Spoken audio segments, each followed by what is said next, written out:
Pues buenas tardes, una semana más estamos con el podcast de Colima, con un invitado muy especial. Me hace muchísima ilusión recibir en este espacio a José Aguilar, uno de los protagonistas del magnífico libro que sacamos hace unos meses, Protagonistas del Management Español, y también uno de los pensadores más influyentes de este país. Lo digo así con toda... Yo te puedo echar todos los halagos, José, que tú eres muy humilde. Y por lo tanto, invitado y partícipe de una plataforma de talento que hemos organizado que se titula así, protagonistas.org, donde queremos que participen, pues efectivamente, gente del máximo nivel para inspirarnos y entre todos compartir pues lo que se va haciendo por el camino, y de todo ello vamos a hablar hoy con José en el tiempo que tenemos disponible, porque con José se puede hablar muchísimo más que una hora. Pero bueno, antes de empezar esta conversación, voy a dar paso, como en otras ocasiones, a Rocío Aguilar, la directora de comunicación de Editorial Colima, que nos va a presentar a nuestro invitado de hoy. Adelante, Rocío. Pues muchas gracias, Marta. Vamos a hacer una semblanza muy breve porque todas las carreras, los currículums de las personas con las que conversamos aquí son muy extensos siempre. Así que bueno, vamos a empezar, como bien decías antes, con José Aguilar. José Aguilar López es doctor en filosofía y programa de desarrollo directivo por el IES. Ahora mismo, en la actualidad, es uno de los socios del grupo Minvalue, una firma especializada en servicios profesionales para la alta dirección. Es consultor, es coach, es profesor en numerosas universidades y escuelas de negocio en Europa y en América. Ha dirigido la cátedra de comportamiento humano en las organizaciones, por europeo, en la Escuela de Negocios de Navarra, también en la cátedra en Nebrija, Santander de Responsabilidad Social Corporativa. En el año 2006 obtuvo el premio de Management Internacional del Management International Forum al mejor libro de management del año por la obra que escribió junto a Javier Fernández Aguado, que se titula La soledad del directivo. En 2008 fue reconocido como el Most Valuable Speaker por Interbank Network y también ese año recibió el primer premio en el concurso de casos de negocio que está organizado por la Nebrija Business School. También ha obtenido el premio Thinker en 2011 en el marco del Manager Forum en Madrid. Y por supuesto, entre otras cosas, por supuesto, es uno de los protagonistas del management español, en un libro editado por Colima, que bien tenías ahí, que recoge el punto de vista y las diferentes aportaciones al management de 16 profesionales de diversos sectores que van desde el emprendimiento, alta dirección, consultoría, deporte de alto nivel. Todo ello está registrado en diversas entrevistas preparadas, redactadas por María Victoria de Rojas, y también, como bien señalabas antes, a partir de este proyecto se ha creado la plataforma protagonistas.org, que es una red de profesionales conectados a partir de intereses y valores compartidos con un rasgo común que los definen, como bien decías, un profundo sentido de la ética. Ha participado en realidad de autor, coordinador o coautor de 12 libros. Bueno, ahí lo dejamos porque si no, como siempre decimos, vamos a dejar poco para vuestra conversación. Muchas gracias, Rocío. Entonces, bueno, para que nos quede muy bonito el podcast, te voy a proponer que, como en otras ocasiones también, nos pongas el vídeo, el book trailer que tenemos del libro, y empezamos a hablar.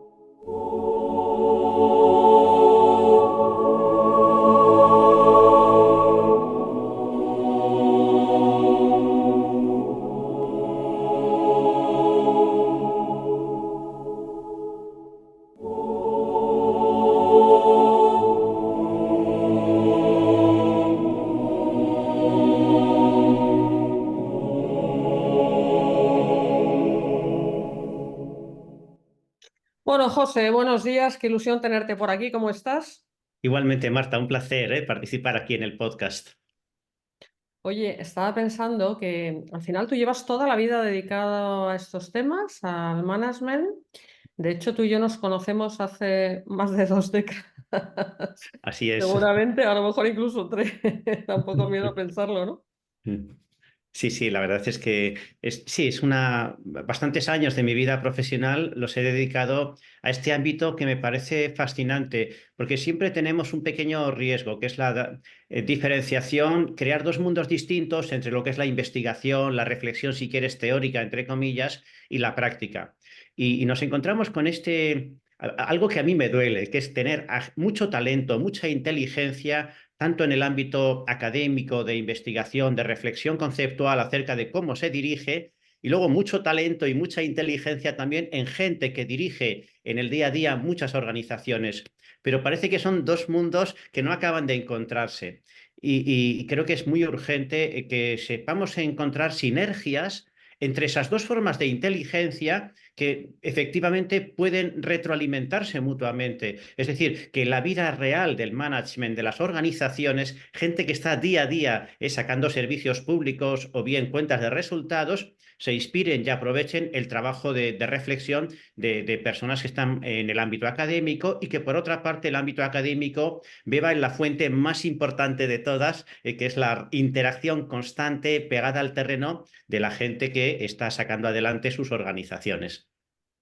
Bueno, me parece una gran reflexión para arrancar aquí nuestra conversación. Tú es además un tema que conoces muy bien porque tú estás en los dos sitios, tienes tu propia consultora Mm, con Javier Fernández Aguado y tienes además Mind mm. Value y tienes además, bueno, pues diriges un montón de programas académicos, estás en el mundo académico como docente hace muchísimos años, etcétera. Conoces la problemática.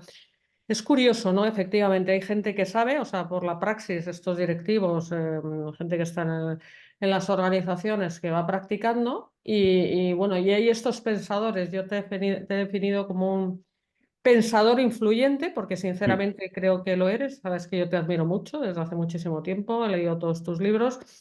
José, antes de pasar a esta parte pragmática o a este desfase que hay entre ambos mundos, que me parece un tema muy interesante para comentar un poquito más, vamos a empezar por la parte conceptual del pensamiento, porque las cosas, si no hay, digamos, una brújula, una guía, un pensamiento desarrollado, difícilmente parece que la praxis, la puesta en práctica, al final tenga un norte o tenga unos valores o tenga una Mm. forma, un estilo solvente de hacer, ¿no? ¿No te parece que esto del pensamiento a lo que os dedicáis o nos dedicamos algunos también tiene su importancia, ¿no?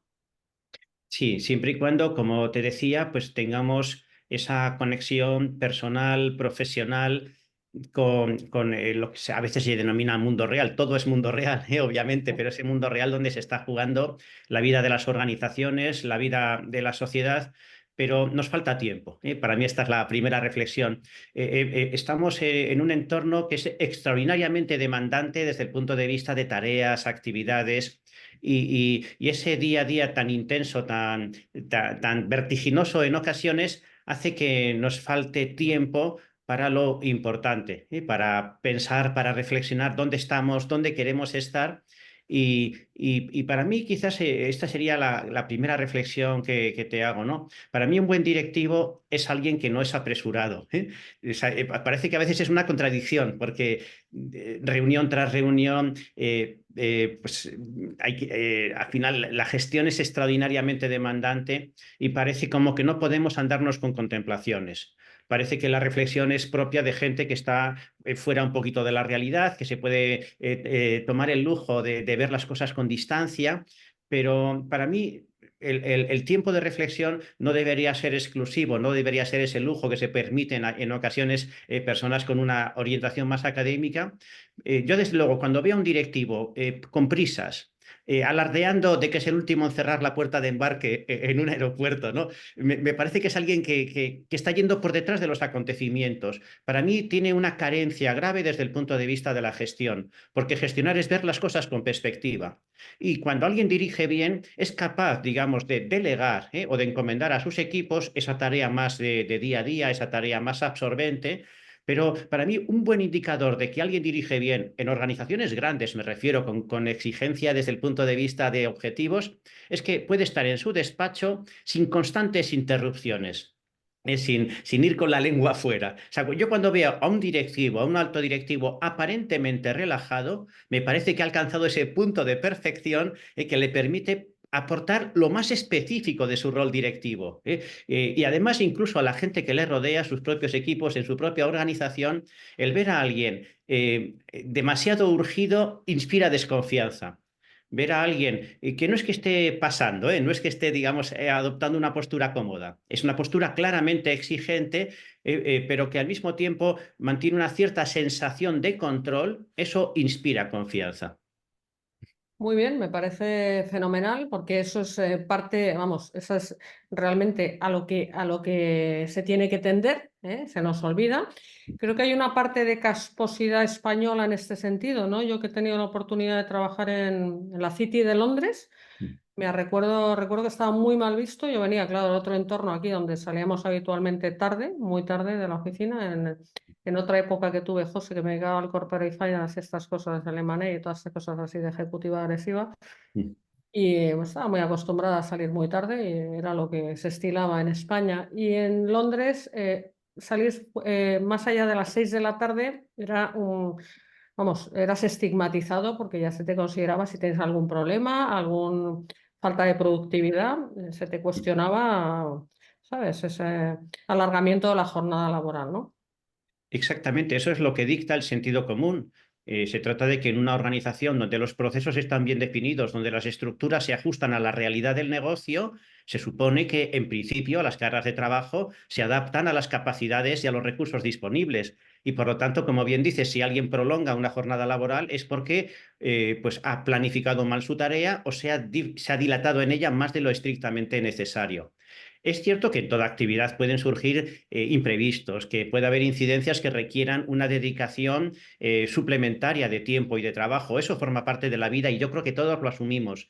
Aquí la clave está en que ese tipo de circunstancias no sean excepcionales, sino que se acaben convirtiendo en la norma, en la regla. Y ahí es donde tenemos un problema, ¿no? Y luego también hay esa pose que tú comentabas y que tú describías muy gráficamente como la casposidad hispana, ¿no?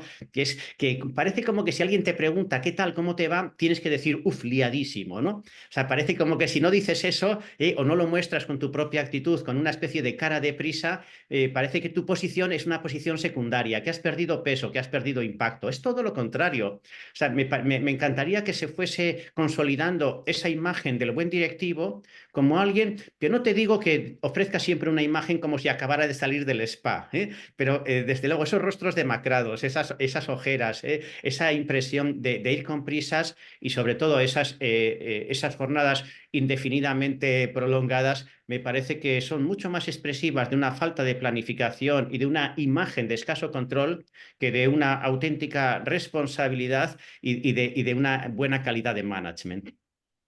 Me gusta mucho este asunto porque siendo de sentido común, pasa desapercibido. ¿Qué otros factores de éxito sobre los que has pensado tienen que ver con un buen estilo de liderazgo, José? Sí, sin duda, vamos a ver, las organizaciones eh, triunfan o salen adelante por muchos factores, pero lo que hacemos a veces en el ámbito académico y en la consultoría es analizar situaciones de negocio y ver qué factores tienen un impacto efectivo, es decir, existe una correlación medible entre esos indicadores y el éxito organizacional. Y evidentemente, uno de los factores que sin duda tienen impacto en el éxito organizacional es una buena calidad de management, es decir, un buen liderazgo.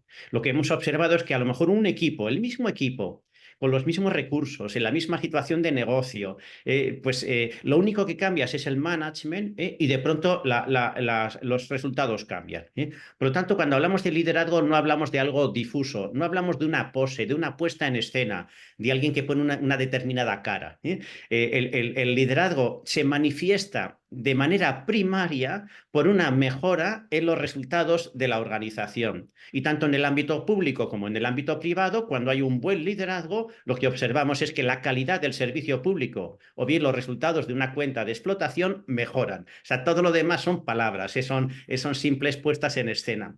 Y el liderazgo es más cosas, pero en primer lugar es algo que se vincula de forma directa con los resultados de una organización. ¿Y sabes la paradoja, Marta? Pues que siendo el liderazgo un factor que impacta de manera tan importante los resultados, suele ser un elemento de la formación de los directivos que generalmente se desprecia. Nos formamos muy bien, como así es inevitable, en cuestiones financieras, en operaciones, en tecnología, pero parece como que el liderazgo se desarrolla de una manera mucho más informal, de manera puramente experiencial, ensayo y error. Y es curioso porque en una organización, cuando algo tiene un impacto importante en los resultados, debería ser tratado con el mismo rigor, con la misma precisión y con la que tratamos, por ejemplo, pues, en nuestro desarrollo tecnológico, donde no se deja nada al azar, donde no es una cuestión que dependa de la improvisación o simplemente pues, de la intuición mejor o peor de las personas. El liderazgo siendo algo aparentemente etéreo, también debe ser tratado de manera rigurosa, de manera sistemática, porque se puede desarrollar de acuerdo con una serie de herramientas y de metodologías que son tan rigurosas como las que podamos emplear en cualquier otro aspecto de nuestra actividad. Todos hablamos del management como gran área, ¿no? Donde el liderazgo es una de las patas fundamentales como ciencia y arte, y siendo verdad que existen tantos manuales, algunos de los cuales buenos manuales los has escrito tú, pero ya tuvimos a Peter Drucker y o sea, digamos que ese conocimiento ya está encapsulado, ya está sistematizado, etcétera. ¿Cuáles son los obstáculos para la falta de vasos comunicantes entre esta persona con una responsabilidad ya importante en la organización y la falta de, pues de esa formación, de ese acceso a esa ciencia? Se me ocurre uno, a ver qué te parece, que yo sabes que también llevo muchos años en el ámbito de la formación, que es la falta de humildad, ¿no? O la presunción de que si tú te apuntas a un programa de formación o reconoces pues la necesidad de formarte en ciertos ámbitos, parece que ¿sabes? Eso te pone por debajo. O sea, una vez más hay que, parece que es dar un paso atrás o demostrar debilidad o cualquier otra cosa malentendida, ¿no? No sé si esto te parece o hay algunos otros importantes que hayas identificado tú. Eso está muy bien visto. Efectivamente, parece que en las organizaciones se forman los que no saben. Los que ya sabemos no necesitamos, obviamente, emplear tiempo. El tiempo es muy valioso. No lo perdemos o no lo mal empleamos en formarnos cuando los resultados que acreditamos, pues acredita, pues de alguna manera exponen que ya tenemos un extraordinario nivel de desempeño. O sea, parece como que la formación es para los débiles, para los nuevos, para aquellas personas que tienen carencias, y en la medida en que vamos progresando, obviamente el tiempo que debemos dedicar a formarnos pues es menor. Y entonces eso, ahí hay una pequeña trampa en todo este razonamiento. Es un razonamiento muy práctico, porque cuando ves los presupuestos de formación en algunas organizaciones o en muchas, pues obviamente están concentrados en los niveles bajos o intermedios de la organización, pero rara vez se destinan recursos de capacitación específicos, muy enfocados, digamos, a esos niveles superiores, a esos niveles de alto valor añadido. ¿Y sabes cuál es el error? El pensar que realmente en una organización, en momentos de crisis, en momentos de cambio, cuando debemos hacer frente a retos muy importantes que nos plantea la sociedad o el mercado, allí realmente los que sacan adelante las cosas son quienes se las saben todas. Es decir, aquellos que por experiencia y por una hoja de servicios, digamos, de grandes éxitos, nos dan grandes garantías de que ya tienen el manual para dar respuesta a esas situaciones. Y lo que estamos viendo en estos tiempos tan volátiles, tan cambiantes, ¿no? Donde las cosas y los entornos de negocio cambian de un día para otro, pero no en sentido figurado, sino en sentido real, lo que observamos es que quienes sacan las cosas adelante no son quienes se las saben todas, sino quienes se las aprenden todas. Es decir, aquí la cuestión no es el conocimiento que ya he acumulado en el pasado, sino hasta qué punto mantengo la capacidad de incorporar conocimiento nuevo de manera constante. Es decir, esa actitud que tú describías como humilde, ¿no? Lo malo es que la palabra humilde a veces se asocia a apocamiento, a retraimiento, a personas con una escasa personalidad, cuando es todo lo contrario. Una persona que tú denominas humilde, en el fondo es una persona extraordinariamente inteligente. Y las personas más inteligentes que conozco son las personas que más dudan, son las personas que más preguntas se plantean. Cuando alguien no es inteligente, inmediatamente plantea respuestas que generalmente sacan de manuales, ¿no? Y las personas inteligentes son las personas que se plantean dudas, que están constantemente poniendo en cuestión los conocimientos previos para desarrollar un conocimiento perfectamente adaptado a circunstancias cambiantes. Efectivamente, No es una cuestión de hacer más o menos cursos, Marta. No se trata simplemente de estar constantemente matriculados en diferentes programas porque tenemos el tiempo que tenemos. Porque el aprendizaje no es el número de horas que pasamos en un aula, sino que es una actitud ante la vida. La actitud de alguien que ante una situación inmediatamente se plantea, con el conocimiento previo, ¿puedo dar una respuesta adecuada? A veces sí y en otros muchos casos no. Entonces, si la respuesta es no, que es una respuesta muy frecuente, ¿qué conocimiento debo desarrollar o qué conocimiento debo adquirir para hacer frente con garantías a esta situación? En realidad, cuanto más altos estamos en una organización, más aprendices nos debemos sentir. Porque solamente quien está abajo se puede permitir el lujo de replicar de manera mecánica un procedimiento ya conocido. Quien está arriba está un poquito en la frontera del conocimiento disponible, en la frontera de la experiencia que ya empieza a ser obsoleta. Es cómodo vivir un poquito más abajo, donde me puedo permitir el lujo de encontrar la respuesta en un manual. Es un poquito más desafiante estar arriba, donde en esa frontera hace frío. Donde en esa frontera pues no tengo un manual irrebatible, un manual absolutamente incuestionable.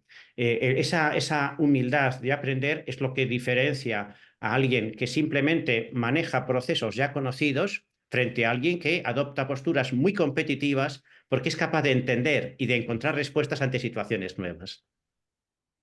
Qué bien me lo has explicado, cómo se nota la solvencia que tienes, querido. Lo que supone una de las habilidades seguramente que más fundamentales en un entorno, siempre el entorno ha sido cambiante, pero ahora todo ya sabemos que estamos en un entorno hiperacelerado, que es esa actitud y esa adaptabilidad, ese cuestionamiento continuo y sobre todo ese ansia y esa curiosidad constantes de aprender tantas y tantas cosas, que al final es lo que nos da vida, lo que nos nutre, ¿no? Yo como es una guía que tengo muy interiorizada, todavía me sigue llamando la atención la gente que se ha estancado en este aspecto, ¿no? O sea, me parece incluso complicado poder llegar a hacerlo, ¿no? Tiene eso hasta su mérito, fíjate.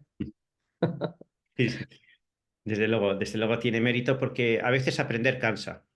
Y cuando alguien hace un programa, a veces piensa que, bueno, ya he aprendido y ahora es el momento de ponerlo en práctica. Y al final de un programa de formación siempre hay que recordar que el aprendizaje comienza ahora, porque aprendemos siempre en el puesto de trabajo.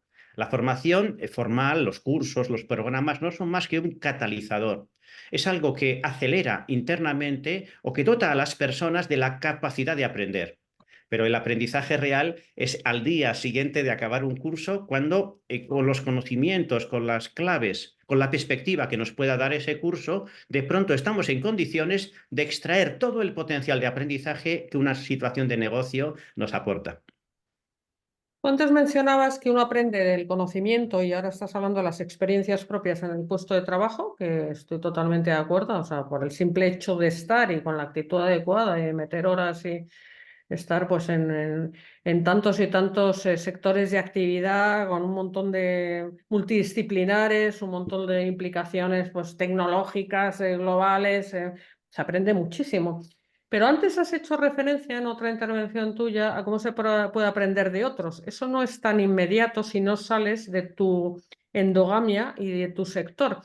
Y aquí se me ocurre que además de la formación, como uno de los puentes que se me ocurrían así improvisadamente entre esas dos áreas, ¿no? La de la académica y la de la práctica profesional, está también esta parte de solvencia intelectual, ¿no? Están los libros, o sea, otros ya han desarrollado primero business cases de lo que ha pasado y dónde se han equivocado y dónde han tenido éxito para que tú incorpores el conocimiento, y luego toda esa parte conceptual de pensamiento de gente como, insisto, como tú y otros muchos, oye, que hay que incorporar y por lo tanto los libros es una herramienta.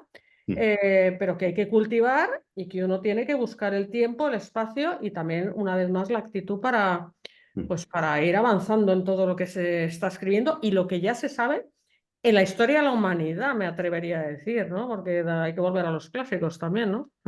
Así es, Marta. A veces cuando estoy con directivos en sesiones, en consultoría, en procesos de coaching, suelo dar tres consejos para abrir un poco el marco referencial, para poder dirigir con más perspectiva, para poder ser más competitivos, para entender antes que otros el entorno al que nos enfrentamos. Es decir, ser capaces de percibir en señales que nos está enviando el entorno, información que pueda ser útil y que a veces se nos pasa por alto porque tenemos sesgos o prejuicios o esquemas de interpretación un poquito rígidos. Es decir, ¿qué es lo que hace flexible nuestra mente ante un mundo dinámico? No podemos tener una mente rígida ante un mundo flexible. Entonces, esa flexibilización de la mente requiere al menos 3 fuentes de inspiración. La primera, como bien señalabas, es la lectura. A veces, sabes, trato a mucha gente y un factor bastante recurrente en gente que aporta mucho valor, desde posiciones de mucho valor añadido, esa de mucha responsabilidad, es que leen. Paradójicamente es gente que lee, ¿no? Parece gente muy ocupada, pero tiene la inteligencia de dedicar tiempo a explorar fuentes de conocimiento diferentes o complementarias a las que ellos mismos tienen por propia experiencia. Cada uno tiene que leer lo que le guste, no es bueno leer al dictado. Podríamos facilitar listas de libros y a algunos le gustarán y a otros no. Es bueno, digamos, que cada uno conecte con aquellas áreas de conocimiento, con aquellas experiencias que les puedan ser instructivas. Yo te diría que al final, a veces pregunto también en otras sesiones, ¿y cuántos libros has leído en este año? A veces, o sea, soy bastante generoso, no soy muy riguroso, no pongo el listón demasiado alto, ¿no? En fin, y por los rostros te das cuenta de que uno o ninguno, Marta, en gente de la que Madre mía. supuestamente se espera una aportación de valor. Y leer pues es básico porque permite romper ese universo a veces un poquito estrecho, un poco reducido en el que nos desenvolvemos, ¿no? Y yo diría que una persona que quiera aportar valor a alto nivel, que quiera tener una interlocución fluida con otros altos decisores, porque a veces nos falta conversación, a veces ves gente en el palco del Bernabéu que aparte de comentar el partido o el concierto de turno, tiene muy poquita conversación y es gente que está cerrando a veces operaciones importantes desde el punto de vista de negocio. Digo el Bernabéu como cualquier otro estadio, no es ninguna... no estoy expresando, digamos, ninguna afición en particular. Hablo de los entornos donde a veces se toman decisiones o se cuadran agendas o se cierran negocios y donde a veces te das cuenta de que el marco referencial es un poquito estrecho. Entonces yo diría que para tener, digamos, un marco de referencia un poquito amplio, no menos de 20, 30 libros al año, nos crearía ya, digamos, ese caldo de cultivo que permita generar ideas nuevas y salir a veces de esos entornos un poquito estrechos en los que nos desenvolvemos. El segundo consejo es casi como leer libros, pero en la práctica, que es viajar. Viajar, yo creo que al final alguien que quiera aportar valor, alguien que tenga un trabajo que exija una cierta dosis de creatividad y de innovación, debe ver cosas distintas. Pero viajar no trasladando nuestra burbuja, no siguiendo, digamos, los itinerarios, ¿no? Hoteles internacionales, restaurantes internacionales, visita de monumentos, es decir, tienes que de alguna manera empaparte de las maneras de pensar y de vivir de otras personas. Eso es como leer un libro, pero un poco de forma experiencial.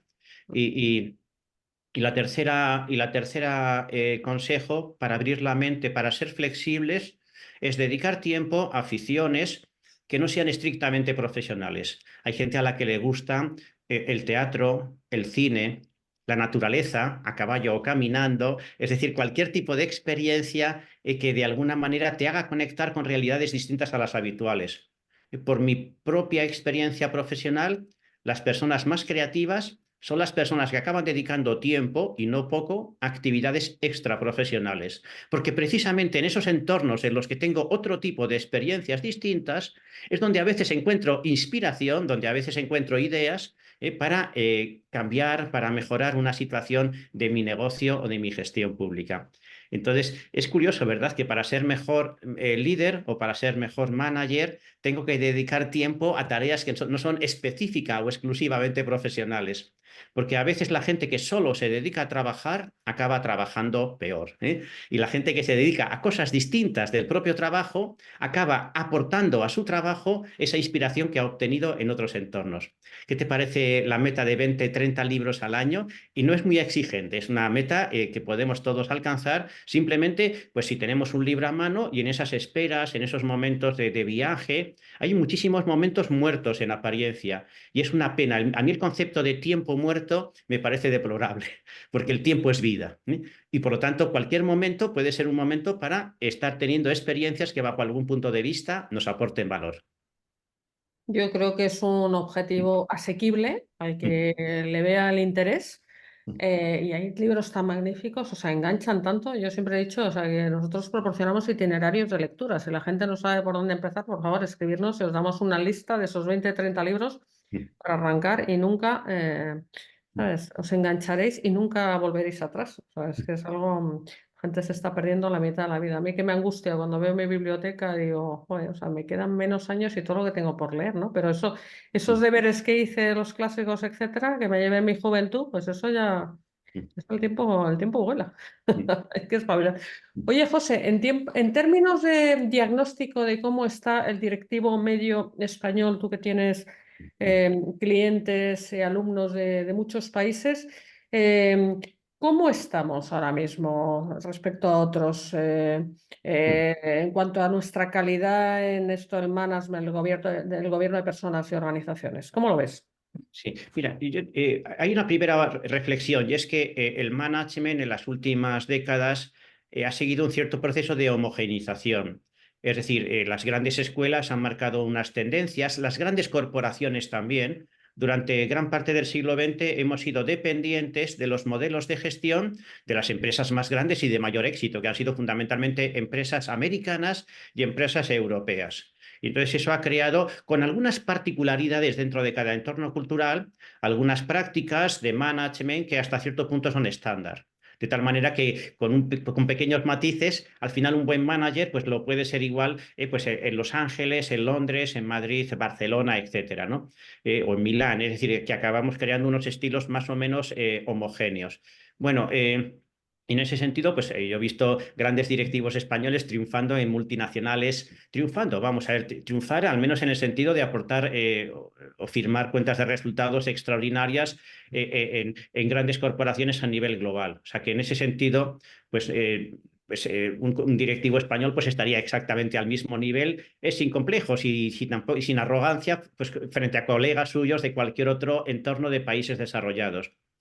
En esto yo le veo, digamos, simplemente una pequeña amenaza que te menciono, y es que, como sabes, en estos momentos países asiáticos, sobre todo China, están consiguiendo posición de dominio en muchas industrias.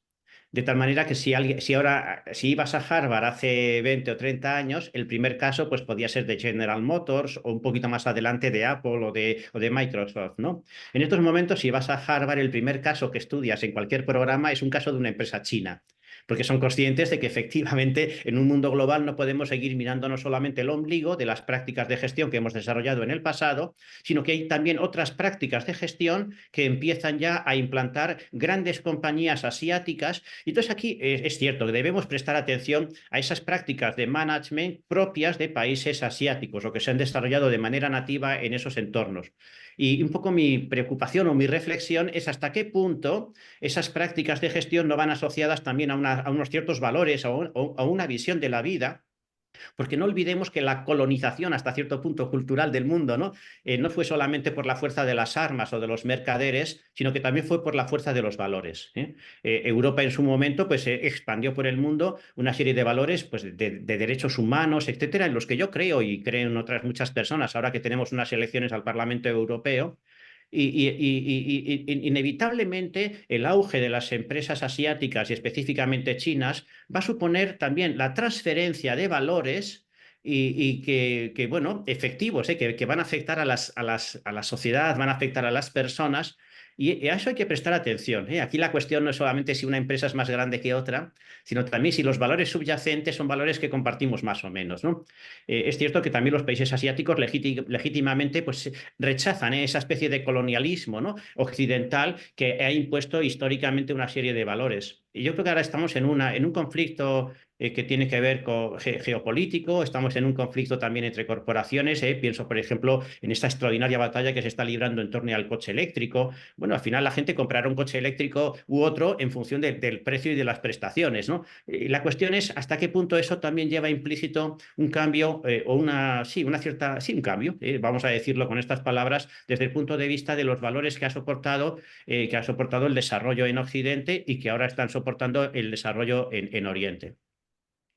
A ver, creo que es muy oportuna tu reflexión. Yo tengo también la oportunidad de viajar habitualmente a Asia. Me resulta como a ti muy interesante porque están pasando muchas cosas y muy rápido. Se están liderando muchísimos sectores estratégicos, como por ejemplo el tema de la tecnología, que es uno de los drivers del cambio mundial. Y creo también que sin querer estamos compitiendo con esta gente, con todo lo que implica, porque cuando uno quiere tener resultados, cuando el competidor es muy agresivo y se salta ciertas, bueno, pues ciertos límites o ciertas formas de hacer tradicionales, pues uno puede verse abocado en la tentación de seguir ese ritmo y esas prácticas. Entiendo tu comentario como un aviso a navegantes de que deberíamos recuperar y reflexionar acerca de nuestra identidad cultural occidental, voy a llamarlo en ese ámbito, y sobre todo, o sea, cómo queremos hacer las cosas y dónde nos va a llevar a esto, porque realmente no podemos olvidar que las empresas muchas veces son mucho más importantes en términos de producción de riqueza, contribución a los PIBs de los países, etcétera, que los propios gobiernos. Desde luego, en naciones pequeñas es así. Y por lo tanto, hay una responsabilidad también de cómo queremos hacer las cosas en el mundo, más allá de ganar dinero y obtener resultados, que eso, a ver, lo presupongo, porque si no, los negocios no son viables, ¿no? Así es, las empresas tienen que ser sostenibles en primer lugar en términos económicos, ¿eh? El resto de sostenibilidades necesitan esa condición necesaria para poder ser sostenibles en términos ambientales, etcétera. Pues al final esa organización tiene que ser sostenible también en términos económicos. Pero ya te pongo un ejemplo, que es el tema de la inteligencia artificial, un tema muy de actualidad que obviamente nos aporta unas extraordinarias ventajas. Quienes ya la usamos, pues sentimos que ya no podremos vivir sin ella o que va a cambiar nuestra manera de trabajar y de pensar en lo sucesivo, ¿no? Pero la inteligencia artificial es ahora un gran campo de batalla donde la cuestión es dónde se concentran, digamos, los desarrollos más importantes, más efectivos y de mayor alcance, ¿no? Y entonces eso tiene que ver también con la reflexión que se hace a nivel social y de valores, ¿sí? Estuve hace poco en Bruselas con la gente que había elaborado, había participado en la redacción de la normativa, ¿no? De esta ley que pues se ya promulgado hace unos días el Parlamento Europeo sobre el uso de la inteligencia artificial. Algo que aporta muchas ventajas, pero que también genera pues algunas dudas, algunos temores sobre un uso que pueda revertir no en beneficio de las personas o de la sociedad, sino que pueda tener algunas externalidades negativas. Cómo intentamos desarrollar esa tecnología que es crítica para el desarrollo de las empresas y de las sociedades, pero al mismo tiempo somos capaces de blindarnos, ¿no?, ante los riesgos que esa tecnología también entraña. Entonces hay una normativa europea. Entonces fue muy interesante hablando con ellos, porque ellos contrastaban de alguna manera los tres modelos, ¿no? El modelo europeo, donde obviamente está regulando algo tecnológico, algo aparentemente neutro, solo aparentemente, pero que entraña también pues muchos valores. Entonces, ¿qué es lo que le pide el cuerpo a un regulador europeo, ¿no? El regulador europeo, imbuido por los valores un poco de occidentales o que han surgido en este entorno cultural, pues va a poner siempre el énfasis sobre las libertades individuales, sobre los temas que tengan que ver con la privacidad, etcétera, ¿no? Es decir, defensa del ciudadano y del consumidor. Es decir, vamos a desarrollar una inteligencia artificial que juegue a favor de las personas, de los ciudadanos, de los consumidores, ¿no? Y por lo tanto, digamos, es hasta cierto punto restrictiva porque nos va a poner un poquito en guardia frente a posibles usos o desarrollos de la inteligencia artificial que puedan ir en detrimento, por ejemplo, de la privacidad, etcétera, ¿no? O de la libre competencia, es decir, todo aquello que pueda perjudicar al consumidor, ¿no? Ese es un poco el planteamiento europeo. Pero claro, ellos al mismo tiempo tenían que moderarse en ese afán regulatorio porque se daban cuenta de que una excesiva reglamentación o unas limitaciones excesivamente limitantes nos pondrían claramente en desventaja frente a otros entornos donde se está desarrollando también inteligencia artificial sin esas restricciones. O sea, hay que buscar ese punto de equilibrio entre la defensa de nuestros valores y no quedar simplemente como una visión testimonial y marginal. Porque al final el capital y el talento se va a dirigir a aquellos lugares donde las condiciones sean más favorables, por ejemplo, en este caso, para el desarrollo de la inteligencia artificial. Me hablaban, por ejemplo, y lo conocí también de primera mano, de la reglamentación americana, mucho más soft, mucho más suave, porque allí, obviamente, pues también tiene importancia en los derechos y las libertades individuales, pero se le da mucha importancia a la empresa, a la libre iniciativa, como factor dinamizador de la sociedad. ¿Por qué han llegado ellos a ser la sociedad predominante durante el siglo XX en el mundo? Pues básicamente porque sus empresas han gozado de la libertad y de las condiciones para generar riqueza, para generar empleo y para generar influencia a nivel global.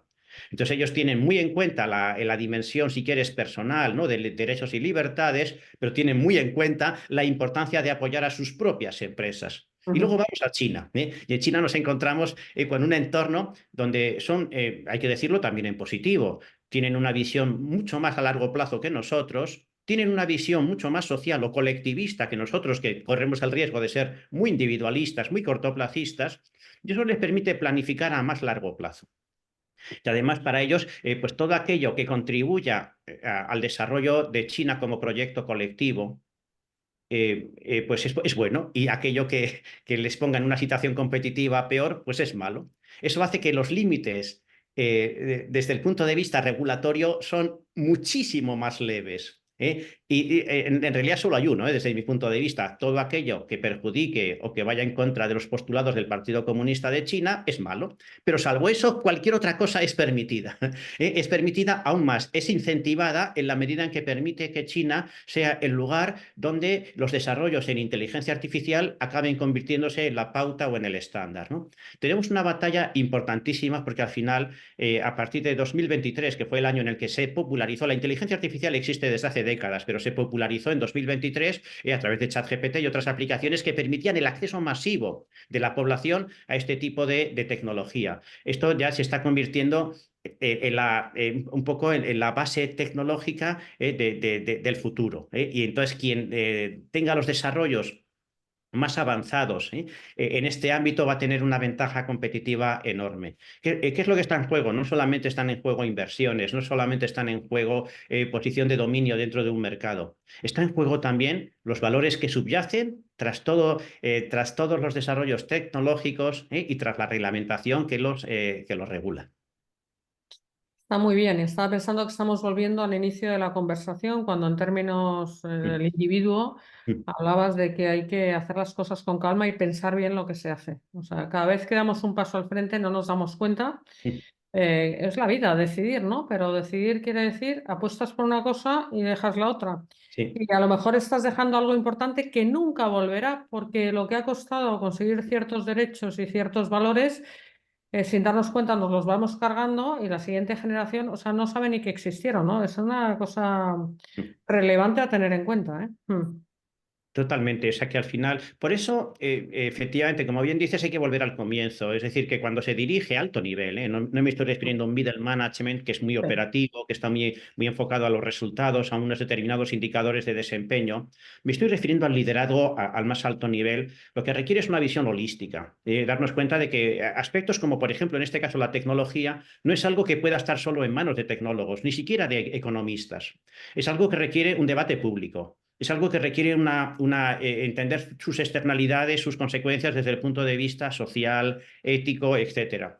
Y por lo tanto, yo en este caso, digamos, para las decisiones al más alto nivel, propongo dos cosas, básicamente. Equipos multidisciplinares, es decir, ser capaces de integrar visiones, que todas ellas son importantes, pero que ninguna de ellas debe ser dejada de lado. Y en segundo lugar, también personas con una formación o con una visión un poquito más abierta, de tal manera que seamos conscientes de que cada decisión que tomamos tiene consecuencias que afectan a corto plazo, obviamente, a nuestras responsabilidades primarias, pero a medio y a largo plazo también a nuestras responsabilidades secundarias. Porque, como bien decías, en estos momentos, pues el futuro, digamos, de lo que vaya a ser el mundo en el que vivan nuestros hijos, nuestros nietos, no va a depender solamente de decisiones que se tomen en parlamentos, que también son lugares muy importantes, sino también de decisiones que se tomen en consejos de administración. Y en los grandes lobbies, digamos, que al final marcan el rumbo de los sectores de actividad de mayor impacto. Y por eso, pues necesitamos formación también un poquito más humanista. En estos días trabajo mucho, en estos meses, en temas de humanismo y transformación digital. Es decir, de cómo son dos mundos que no van en paralelo, el humanismo no es una especie ¿cómo te lo diría?, de señorita Rottenmeier, ¿no? O de Pepito Grillo, ¿no? Que va diciéndote lo que no debes hacer. También hay ese error de considerar la ética como un catálogo de prohibiciones, ¿no? Y que al final la ética no sea más que aquellos que plantean moratorias, que plantean restricciones, legislaciones limitantes. Porque fíjate que la ética no es el límite de nuestros comportamientos, es su principal impulsor. La ética no está para decirnos lo que no debemos hacer, eso solo lo hace de forma secundaria. La ética está para decirnos, es un estímulo, es el principal desencadenante de las acciones humanas más valiosas. Por eso a mí no me gusta a veces cuando aparece como que desde el humanismo lo que se está haciendo es poner puertas al campo, o barreras o limitaciones, ¿no? Como esa actitud tan antipática de alguien que, bueno, pues me está constantemente recordando que esto, pues no debo hacerlo, ¿no? Te pongo un ejemplo. Piensa, por ejemplo, en el cambio climático, ¿no? El cambio climático, desde un punto de vista ético, es un extraordinario desencadenante de procesos de aprendizaje y de innovación.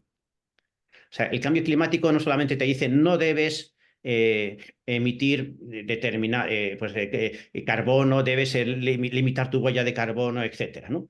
Es decir, como consecuencia de la reflexión ética acerca del cambio climático, ¿qué es lo que se ha producido? Avances increíbles en nuevas formas de generación de energía o en nuevas formas de vida, ya a nivel de consumidor, que limitan o restringen, pero de forma voluntaria, pues prácticas que anteriormente eran muy lesivas para nuestro entorno y ahora son mucho más amistosas. Es decir, la ética es lo que impulsa el crecimiento, lo que impulsa la creatividad, y no es un límite, sino que es un impulsor. Por eso a mí me parece que es muy importante. Eso también tiene que ver con la lectura, ¿no? Es decir, el hecho de que adquiramos una visión más amplia, que no es una visión limitante, sino que es una visión expansiva. Fíjate que el COVID también supuso lo mismo, supuso un impulsor para todo el tema de investigación en el área de salud, etcétera, ¿no? Fíjate que hemos sobrevolado por unos minutos el mundo, una perspectiva más, vamos a decir, geopolítica, aunque no hemos hablado de política, pero sí más estratégica a nivel global. Pero al final lo que estás diciendo de los valores, que coincido totalmente, evidentemente, yo sabes que tengo un proyecto que difundo valores con un vehículo transmisor que son los libros, que escribís gente como vosotros, pero todo aterriza en el principio de nuestra conversación, en el individuo, en el que tiene capacidad de influir más o menos, según el nivel de influencia que tenga, pero sobre otros con su día a día, con su praxis basada en unos principios de actuación, en una claridad de dónde quiere como persona impactar en el mundo, etcétera. Entonces, todo esto grande, que a veces decimos cómo va el mundo, pero se reduce a algo que es asequible. Haz tu parte y Sí. uniendo puntos de muchas partes bien hechas, a lo mejor podemos llegar a algo, seguramente podemos llegar a algo que es lo que queremos hacer, ¿no? Sin duda, ¿sabes lo que ocurre en un mundo muy complejo que parece, y además lo vemos mucho en las generaciones que están accediendo ahora al mercado laboral? Es decir, que ellos perciben que les hemos dejado en herencia un mundo extraordinariamente complejo, donde los cambios se suceden a gran velocidad, donde no es fácil planificar, donde no me preguntes dónde estaré dentro de 3 años, porque es que no sé dónde estaré dentro de 3 meses, ¿no? Entonces, en ese mundo tan incierto, tan volátil, pues a veces parece como que nuestra capacidad de influir sobre él es mínima. Parece como que cualquier pequeña acción no tiene absolutamente ningún impacto, porque así como en épocas pretéritas, pues yo podía tener una cierta conciencia del impacto que produzco en mi entorno más próximo. Ahora en un entorno, en un mundo que, como bien decías, no cambia más que el pasado, pero sí que cambia de manera, ¿cómo te diría?, donde todo está mucho más interrelacionado. Donde un suceso que ocurra en Ucrania o un suceso que ocurra en el estrecho de Hormuz me está afectando a mi vida, a mi pequeño negocio, a mi vida académica o a lo que sea, ¿no? Es decir, y por lo tanto dices, oye, ¿qué puedo hacer, no? Porque realmente los factores que influyen sobre mi vida son tan complejos, a veces tan remotos, que siento que no soy, pues prácticamente me puedo dedicar a sobrevivir, ¿no? Hay que romper esa falacia, ¿eh? Como bien decías, hay que ser conscientes de que precisamente porque hay una enorme interacción, esa interacción es bidireccional. Es decir, que en estos momentos una persona aparentemente sin importancia y sin influencia puede, de hecho, tener una influencia en lo que está ocurriendo en Ucrania, en lo que está ocurriendo en Gaza, en lo que está ocurriendo en el estrecho de Hormuz, ¿no?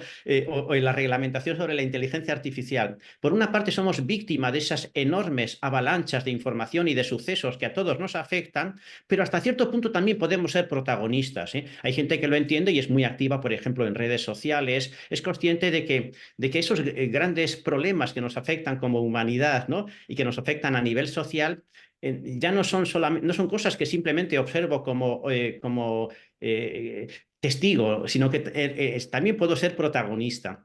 Yo creo que formarse bien y leer es algo que nos da también una cierta seguridad a expresar nuestras opiniones, a manifestar puntos de vista, a intentar influir en nuestro entorno más próximo también sobre las grandes cuestiones. Las grandes cuestiones nos afectan, pero también nosotros podemos influir, aunque sea en una pequeña medida, sobre el curso de los acontecimientos. Yo sería, antes has hablado de humildad, pero esa humildad también es compatible con una cierta ambición, una ambición de no ser simplemente un testigo arrastrado por acontecimientos que me desbordan, sino intentar asumir también mi pequeño rol como protagonista en cambios sociales que puedan mejorar las cosas.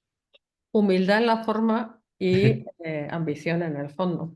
Bueno, hay gente como tú que se moja, que crea pensamiento, lo pone en forma de libro para que otros lo aprovechen si quieren, allá cada uno.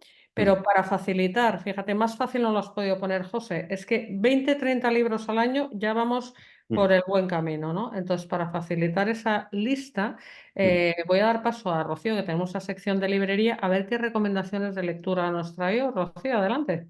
Pues sí, hola, hola de nuevo. Vamos a ver qué os parecen las cosas que he pensado que creo que pueden encajar un poco dentro de la perspectiva que hemos puesto hoy, dentro de protagonistas y de todo. Bueno, voy allá. Como José es doctor en filosofía, he querido, pues por eso, darle una vuelta a las recomendaciones. Y la primera que vamos a hacer hoy se titula ¿Por qué tomarse la empresa con filosofía? Este libro está escrito por Fátima Álvarez. Existe la creencia generalizada de que una empresa, casi por definición, debe saber a dónde se dirige, cuál es su propósito, cuál es su misión.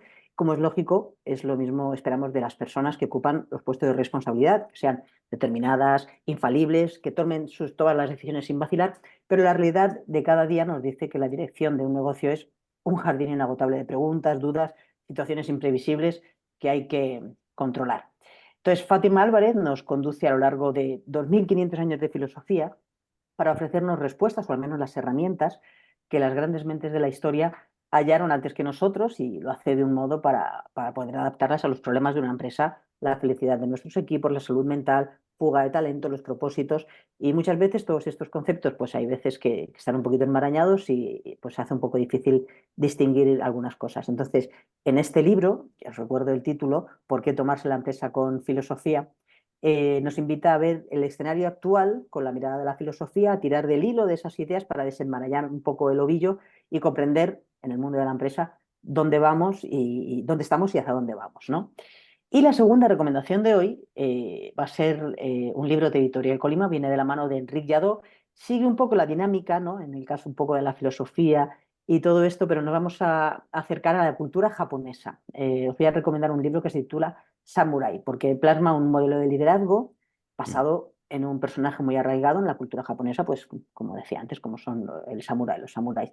Es un libro que pone estos conocimientos al alcance de todo el mundo. Está dirigido a personas que quieren marcar la diferencia y generar sobre todo cambios positivos a su alrededor. Enric nos acerca a la sabiduría ancestral de los legendarios guerreros samurái y nos pone en contacto con una auténtica fuente de poder personal. Así descubrimos que la palabra samurái significa en realidad el que sirve. Así que el verdadero liderazgo está en nuestro interior y quien sirve para liderar es siempre el que lidera sirviendo. Así que bueno, estas son las recomendaciones de hoy. Espero que os hayan gustado. Ah, bueno, os recuerdo, que siempre casi se me olvida, que todos estos libros están en nuestra web, es www.libreriacolima.com, y si estáis en Madrid nos podéis visitar en nuestra tienda física en la calle Covarrubias 28. Y ahora, en estos días, durante la primera quincena del mes de junio, también nos podéis visitar en la Feria del Libro, en la caseta 299. Niquelado, Rocío. Bueno, yo también os añado a esto de la librería y la editorial y todo lo que hacemos aquí por la creación de contenidos, de buenos contenidos. En la página de protagonistas, donde aparece José Aguilar, tenéis también sus libros y directamente en esa página web los podéis comprar, lo cual facilita todavía más la selección, que a veces es el cuello de botella. No sé por dónde empezar con tantas magníficas obras que hay publicadas, ¿no? Pues ahí podéis acceder a todo el conocimiento. Bueno, todo el conocimiento de José es mucho decir, pero por lo menos el que ha tenido tiempo y paciencia para volcar en formato de libro, ¿no? José, nos quedan 5 minutillos. ¿Qué más te gustaría decir a modo ya de cierre de esta conversación improvisada? Bueno, pues es que ese libro donde se habla de los samuráis, ¿no? Que efectivamente el liderazgo como servicio, que me parece que es una dimensión fantástica. Puede parecer utópico, puede parecer ingenuo, porque parece que acceder al poder es un logro conseguido tras mucho esfuerzo y que luego pues hay que rentabilizar, es como una inversión. Me dejo media vida para alcanzar una posición de poder, pues luego habrá que buscar un buen retorno de esa inversión a través de los beneficios que a todos nos puede aportar en un momento dado gozar de esa posición de privilegio. Bueno, pues efectivamente en algunas culturas el liderazgo ha estado asociado a una demanda, a una necesidad de servicio, ¿eh? Al final el líder es la persona que tiene una mayor responsabilidad que los demás de convertir su talento, sus capacidades, sus recursos en una fuente de servicio a los demás. Pero incluso no hay que irse al Japón, incluso en nuestra propia cultura occidental, un término muy empleado asociado al poder, que es ministro, ¿no? Ministro es como samurái, significa lo mismo. Un ministro es un samurái, porque ministro viene del verbo latino ministrare, que significa servir, ¿no? Y ojalá, pues, no digo de este momento actual, ¿no? Sino de general, en cualquier momento de nuestra vida política, pues efectivamente entendiésemos el ser ministro en el ámbito civil, en el ámbito, perdón, privado y en el ámbito público, como una vocación de servicio público o de servicio a los intereses pues, de los accionistas o del mercado, porque solamente desde un liderazgo de servicio podemos convertir el liderazgo, podemos de alguna manera reivindicar y podemos volver a dar al liderazgo el prestigio que quizás en otras épocas tuvo y que hoy lamentablemente pues, ha perdido un poco. Bueno, creo que es una observación muy necesaria. Me encanta como colofón de nuestra conversación, que te agradezco. También te digo que tú lo dices así muy suave, con tu estilo amable, pero esto tiene mucha enjundia y es una carga de profundidad que convendría que mucha gente reflexionara sobre ella y sobre lo que está haciendo. José, es un placer de verdad. Simplemente que existas, toda tu labor, como te decía, que admiro. Quiero que continúes muchos años liderando toda tu área de conocimiento y que podamos disfrutar juntos de momentos como este, que yo me lo he pasado fenomenal contigo y espero que a ti te haya resultado agradable también. Igualmente, Marta, siempre es un placer colaborar en vuestras actividades y hoy particularmente en este podcast. Muchísimas gracias. Pues nada, gracias a ti, gracias a todos los seguidores y gracias al equipo de Editorial Colima y hasta el próximo podcast. Hasta la vista. Hasta la vista.